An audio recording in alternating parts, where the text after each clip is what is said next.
아직도 시차가 완전히 적응된 건 아니고요. 오늘도 새벽 4시부터 깨서 이렇게 정신없이 있습니다. 수시로 졸리더라고요. 자도 이렇게 피곤하고 몸이 붕 떠 있는 것 같아요. 정말 할 일이 많은데 이 시차 때문에 정신이 없다 보니까 많은 일을 하지 못하고 있습니다. 근데 재밌는 건 한국에서도 그랬어요. 한국에서도 시차 때문에 굉장히 고생을 많이 했습니다. 저녁 9시만 되면 그렇게 졸리는 거예요. 그리고 또 일어났더니 새벽 3시에 남들 다 자는데 혼자 깨어 있었습니다. 아시다시피 한국에서는 밤이 되면 할 게 많아요. 아침에는 할 게 없습니다. 보면 10시 이후에 문을 열더라고요, 상점들이. 그러니까 할 게 없어요. 일찍 일어나봤자 소용이 없어요. 뭘 하려면 저녁 해야 되는데 저녁에 졸려서 잤습니다. 뭘 했겠어요, 제가. 이래저래 사람도 만나지 못했고 아무것도 못했습니다. 근데 그러면서 이런 생각을 했어요. 뭐냐면 여행을 하면 이렇게 시차 적응이 힘든데 사람들은 왜 이렇게 여행을 좋아할까? 일상에서 벗어나면 좋지 않을까라는 그런 생각 때문이겠죠. 근데 일상에서 벗어나면 좋은가요? 잠깐은 좋습니다. 잠깐은 벗어나면 좋습니다. 근데 진짜 평화는요, 평범한 일상에서 오는 것임을 믿으시기 바랍니다. 아멘. 여행 가서 멋진 해변가에 누워 있으면 그렇게 해서 평안이 오는 것이 아닙니다. 내가 있어야 하는 곳에 있고 내가 해야 할 일들을 하고 내가 사랑하는 사람들과 같이 있는 것, 그것이 진짜 평안입니다. 하지만 많은 사람들이 그것이 얼마나 큰 축복인지 잘 알지 못합니다. 오늘 본문 이스라엘도 그랬습니다. 자기들이 얼마나 큰 축복을 받았는지 몰랐습니다. 그러면 하나님께 말하기를, 하나님께서 자기들을 사랑하셨냐라고 물어봅니다. 이 이야기를 조금만 더 자세히 들면요, 오늘 본문의 배경은 주전 5세기입니다. 이스라엘이 포로로 돌아오고 한 90년 정도가 지난 때입니다. 그 90년 동안 이스라엘은 이제 성벽도 재건했고 성전도 재건했습니다. 화려하지 않았지만 그래도 예전처럼 성전을 세워놓고 성전 중심으로 신앙생활을 할 수 있었습니다. 하지만 성전을 세워놨는데요, 백성들이 점점 실망했습니다. 왜냐하면 성전을 세우면 다시 예전처럼 좋아질 줄 알았고 이방으로부터 독립도 하고 또 예전처럼 부귀영화도 누릴 줄 알았습니다. 강해질 줄 알았습니다. 그런데 현실은 전혀 그렇지 못했습니다. 성전을 세웠는데도 여전히 가뭄이 있었고 때론 메뚜기들이 찾아와서 모든 곡식들을 다 먹어버렸습니다. 결정적으로 독립도 못했습니다. 여전히 이방의 지배를 받아야 했습니다. 여전히 힘든 삶을 살았습니다. 그랬더니 어떻게 됐냐면요, 예배를 등한시하기 시작했습니다. 헌금을 잘 드리지 못했습니다. 때문에 제사장들도 힘들었습니다. 그래서 제사장들 중에서는요, 그 직분 포기하고 그만두는 사람들도 있었습니다. 그러다 보니 예배의 질이 낮아졌습니다. 예배가 무너져 버린 것입니다. 그거 아십니까? 요즘 우리 기독교의 상황도요, 이와 비슷합니다. 제가 몇 번 얘기 들었죠? 전 세계에서 코로나가 퍼지면서 제일 많이 타격을 입은 것이 교회였다.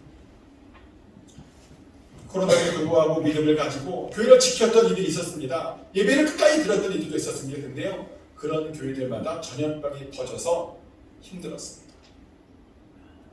또 안 모였던 교회는요, 전염병은 퍼지지 않았지만 사람들의 열정이 식어버렸답니다. 그래서 이미 교회의 3분의 1이 사라졌습니다. 근데 남은 교회들도요, 굉장히 힘들답니다. 교회 예산의 절반이 줄었다고 이야기합니다. 이것은 큰 교회나 작은 교회나 다 마찬가지 이야기랍니다. 이번에 한국을 가서 주일 예배를 드리기 위해서 모교회를 방문했습니다. 그 교회는 우리 교회 안에서 제법 큰 영향력을 가지고 있는 큰 교회입니다. 담임 목사님과 식사를 하는데 식사를 하면서 안타까운 이야기를 들었습니다. 교인들의 절반이 아직도 안 나오고 있답니다.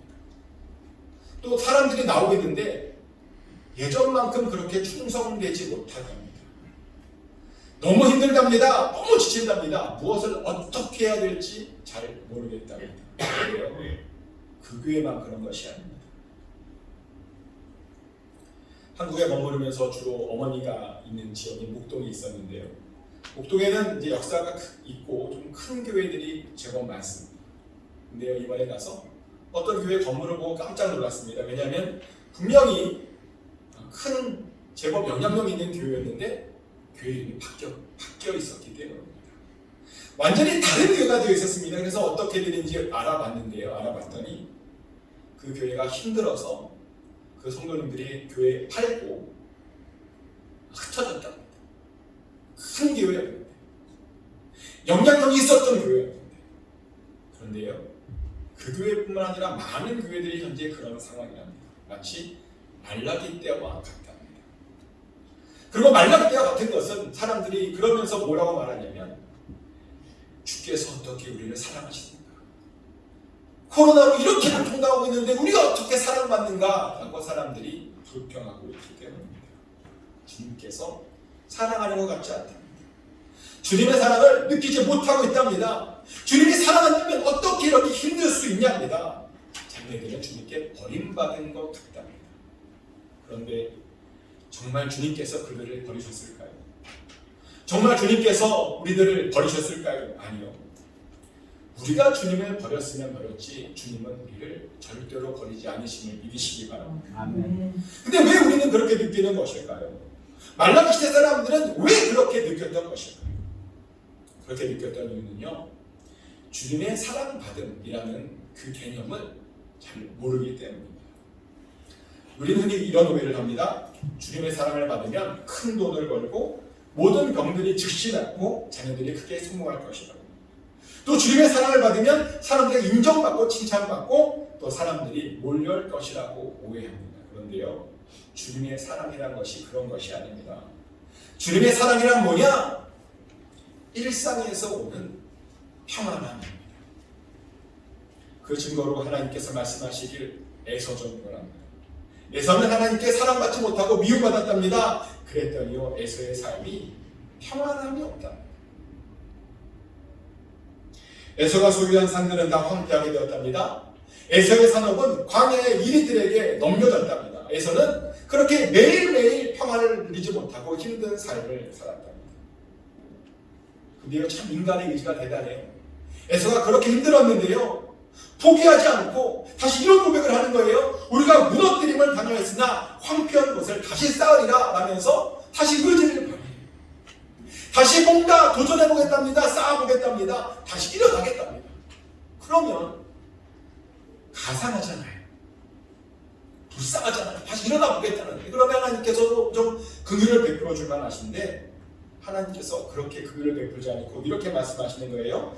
나 만군의 여호와는 이르노라. 그들은 쌓을지라도 나는 헐리라. 사람들이 그들을 일컬어 악한 지역이라 할 것이요 여호와의 영원한 진노를 받은 백성이라 할 것이며, 그들이 쌓을지라도 다시 헐어버리겠답니다. 그들이 사는 지역을 악한 지역이라고 부르겠답니다. 그는 영원한 여호와의 진노를 받는 백성이라고 불려질 것이랍니다. 하나님께 미움받으면요, 이런 대우를 받게 되는 겁니다.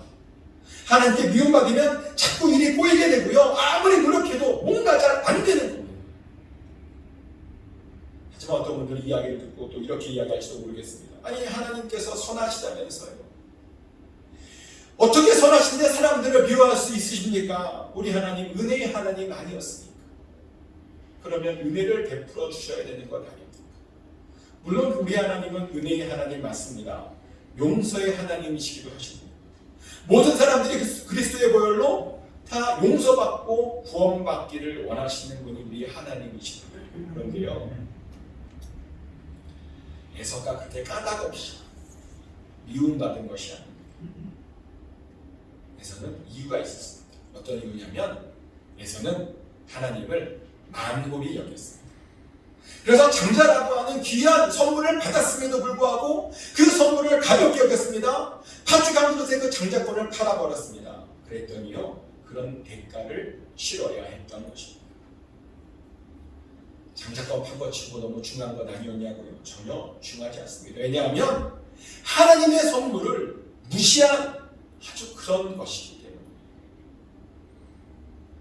그리고 사실 하나님께서 에서를 심판하실 때 그냥 막 이렇게 심판하신 것도 아닙니다. 많은 사람들이 하나님의 심판 방법에 대해서 잘 모르는 것이 있는데 뭐냐면 이렇게 오해합니다. 우리가 잘못하면 하나님께서 그 즉시 심판하신다라고 오해합니다. 그런데요, 그렇게 바로 그 즉시 심판하시는 경우는요 드뭅니다. 성경을 보면 죄를 짓는 즉시 심판받는 경우는 정말 손에 셀 정도입니다. 대신 하나님은 어떻게 심판하시냐면 그냥 그들을 가만히 두어서 자기 스스로가 자기를 망가뜨리게 하십니다. 그냥 그들을 죄 가운데 가만히 두어서요 심판하신다는 겁니다. 그게 로마서 1장 24절 말씀이죠. 그러므로 하나님께서 그들을 마음의 정욕대로 더러움에 내버려 두사 그들의 몸을 서로 욕되게 하게 하셨으니.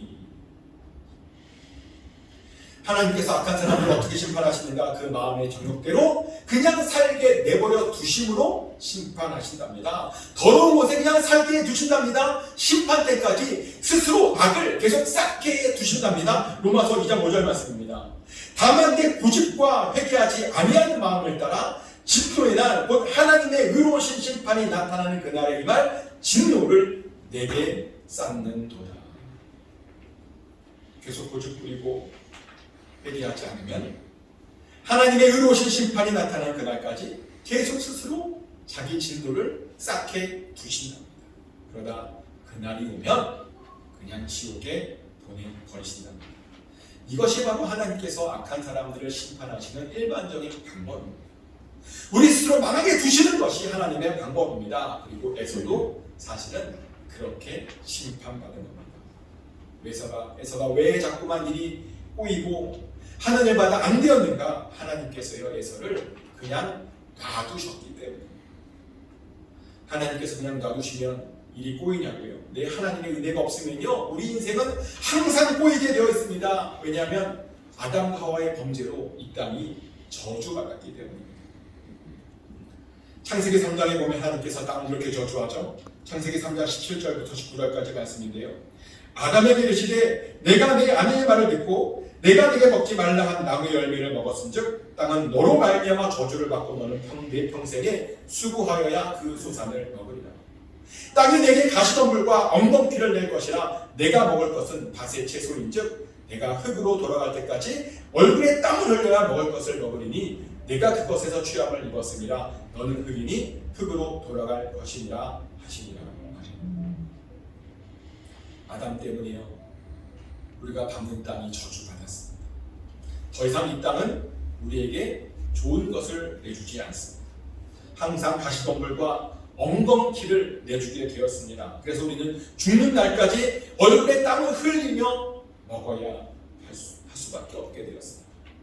우리들은 이렇게 고통과 고난의 삶을 살게 되었습니다. 근데요 이게 우리 기독교에서만 말하는 것이 아닙니다. 모든 종교들이 인생은 다 고난과 고통의 연속이다 라고 이야기합니다. 불교에서는 우리 인생을 이렇게 표현한다고요. 생로병사. 태어나는 것이 고통이다. 사람은 고통 가운데 출산하고 고통 가운데 받으며 태어난다. 또 늙는 것도 고통이랍니다. 병드는 것도 고통이고요. 그러다가 최고의 고통인 죽음을 맞이하게 되는 것이 인생이다. 그래서 불교는요 우리 인생이 고통이구나 라는 깨닫는 순간부터 뭔가 일어난다 라고 이야기합니다. 이렇게 다른 종교들도 우리 인생이 고통이다 라고 이야기합니다. 그런데요 맞습니다. 우리 기독교도 인생이 고통입니다. 근데요 좀 다른 점은 뭐냐면 우리 기독교는 죄인들에게만 영원한 고통이 따른다고 믿습니다. 왜냐하면 죄인들에게는 하나님이 안 계시거든요. 하나님께서 사랑하시는 자들에게 잠시 고통이 있지만 그 고통은 그냥 지나갈 뿐입니다. 하나님께서 금방 그 인생을 다시 건져내 주시다 보니요 고통이 있지만 금방 지나갑니다. 하지만 죄인들은 영원히 고통을 경험하게 됩니다. 그래서 사랑받은 자들은요 잠시 고통이 지나가고 다시 풍부한 일상을 살게 되죠. 근데 너무 감사한 것이 뭔지 아십니까? 저와 여러분이 하나님의 그런 사랑을 받고 있다는 겁니다. 아멘. 그 증거가 어디냐고요? 우리가 평범한 인생을 살고 있잖아요. 혹시 매일매일이 너무 막 그런 분 계십니까? 아니잖아요. 우리가 얼마나 매일매일 평범한 일상을 살고 있습니다. 에서처럼 미리 보이지 않고 노력한 것들에 대한 열매를 맺으며 살고 있습니다. 그것이 증거입니다.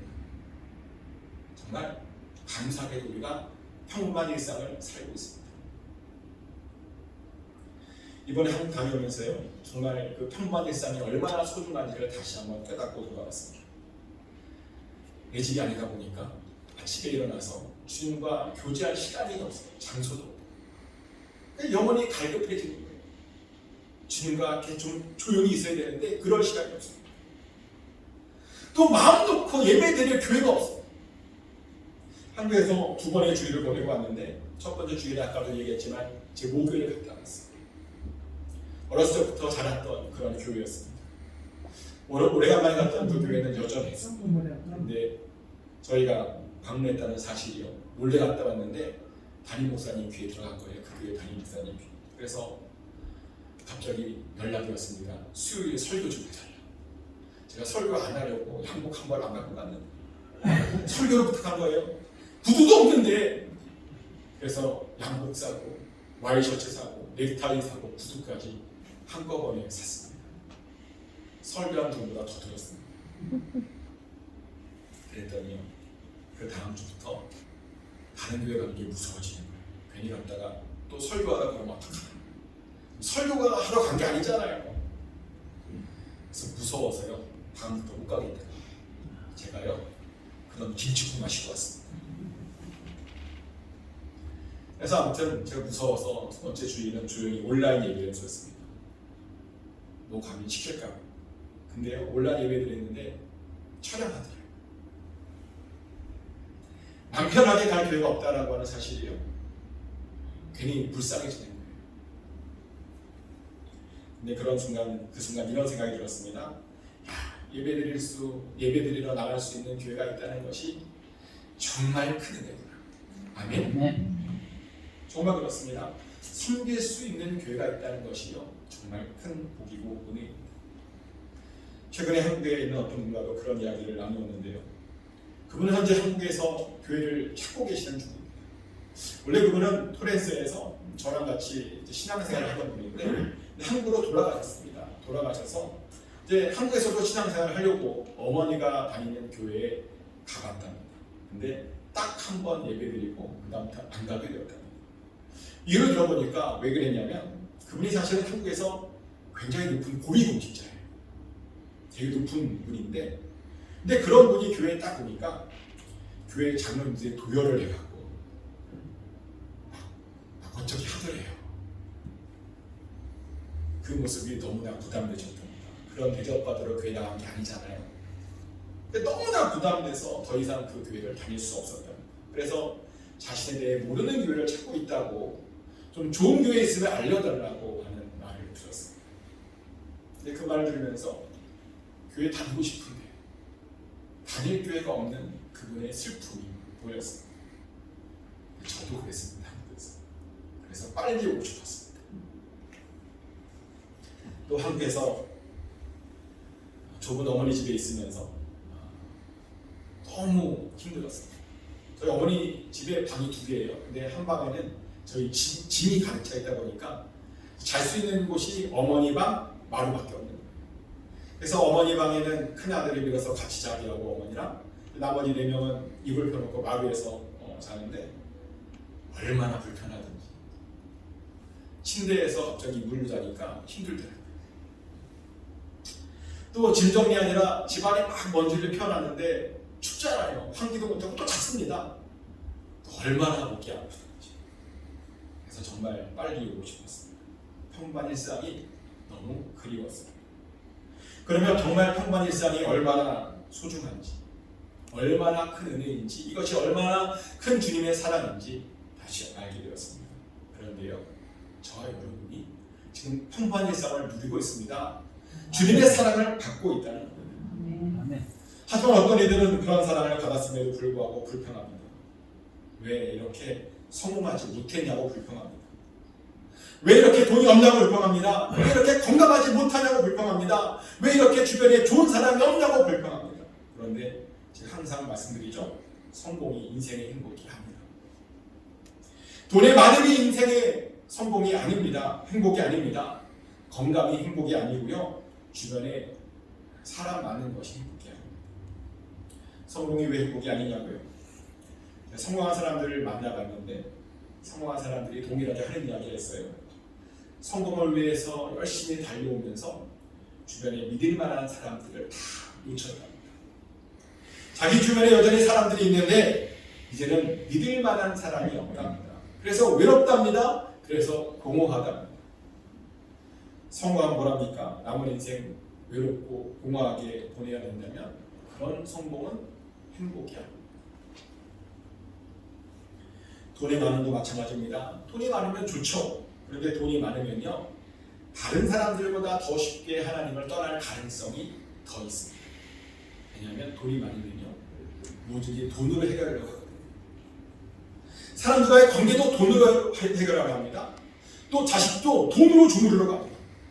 또 영혼의 갈증도 돈으로 해결하려고 합니다. 심지어 구원도 돈으로 사려고 합니다. 그러나 그럴 수 없음을 깨닫고 교회를 나가버리죠. 돈이 너무 많으면 그런 유혹에 빠지기 쉽습니다. 그래서 돈이 많으면 정말 구원받기가 쉽지 않습니다.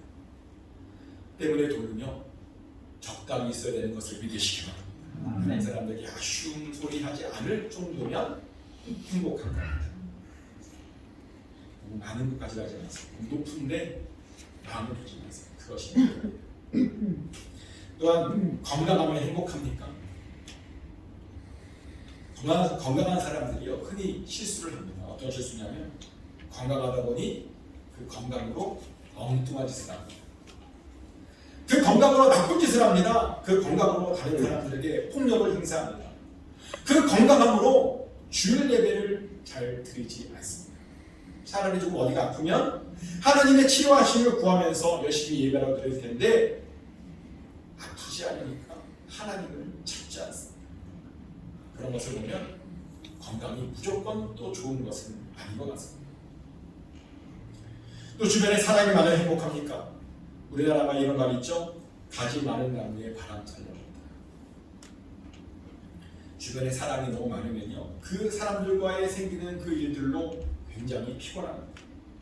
매일 사람을 만나야 되고 매일 사람들과 연락해야 되다 보니 장작 내 일을 제대로 하지 못합니다. 또 사람을 만나다 보니 이 사람에게 상처받고 저 사람에게 상처를 줍니다. 그래서 그 주변에 사람 많은 것도요, 참 피곤합니다. 이렇게 성공도 돈도 건강도 또 사람들도 우리를 행복하게 해주지 않습니다. 그럼 무엇이 행복을 줄까요? 다시 한번 말씀드리지만 평범한 일상이 우리를 행복하게 해줍니다. 큰 사고 없이 사는 것, 큰일 없이 사는 것, 그렇게 평범하게 사는 것, 그것이 우리를 행복하게 해줍니다. 하지만 어떤 이들은 그것을 깨닫지 못하고 하나님께 계속 하소연을 해요. 하나님께서 언제 나를 사랑하십니까? 사랑하신다면서 왜 아무것도 주시지 않으시냐? 그런데요, 하나님께서 우리를 사랑해 주셔서 그렇게 평범한 일상을 주신 것입니다. 하나님께서 우리를 사랑해 주셔서 오늘도 내 침대에서 눕게 해주신 겁니다. 병원 침상이 아니라 내 침대에서 눕게 해주신 겁니다. 아멘. 하나님께서 우리를 사랑해 주셔서 오늘도 가족들과 같이 식사를 할 수 있게 된 겁니다. 하나님께서 사랑해 주셔서 오늘도 이렇게 주일에 교회에 나와서 예배를 드릴 수 있게 해주신 것입니다. 우리는 무조건 하나님의 그 사랑이 감사해야 됩니다. 평안하고 행복하고 평범한 일상을 살게 해주신 그 하나님의 크심을 찬양하며 하나님께 고백할 수 있어야 됩니다. 하나님께서 저와 여러분들을 사랑하고 계신다라고 하는 그 사실을 절대로 의심하지 마십시오. 그리고 하나님께서 주시는 그 평범한 내 감사를 느끼십시오. 즐기십시오. 그러면 여러분의 삶에 행복이 넘칠 줄 믿습니다. 정말 축복하는 것은 2023년도에도 정말 별일 없이 잘 지내시길 축복합니다. 그래서 우리도 하나님의 놀라운 사랑을 받았다고 고백할 수 있는 저와 여러분 되시기를 예수 그리스도 이름으로 축복합니다. 기도하겠습니다.